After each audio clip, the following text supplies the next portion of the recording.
أول فيديو صورته وكنسلته، استخدمته بس مرتين. هذا ثاني فيديو ولازم أشرح لكم عنه.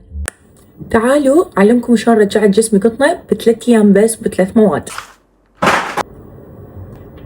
حرفيا ما عليها شيء.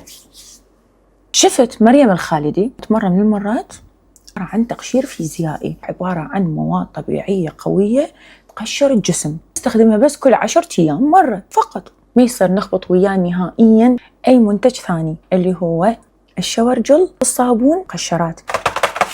المنتج شنو؟ تحرير بيها ألواح خشب بإيدك وبمي دافي فقط. ما تستخدمين أي منتج ثاني بالحمام، بس هي ومي دافي وحك فقط. شايفة هاي وهاي يروحن بيه، تستخدمين إياها مرطب يوسرين. هذا يشيل جلد الوزن، يشيل جلد البطة، الميت، يشيل التصبغات. هذا سحر بعلبة طبية تجعلكم البشرة هيك تلمع.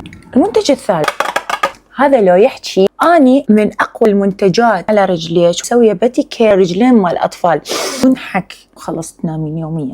أفيد للرياجيل، للنسوان الكبار يمشون هواية بشحاط، الفطور الكبيرة هي تطيب وترجع طبيعية.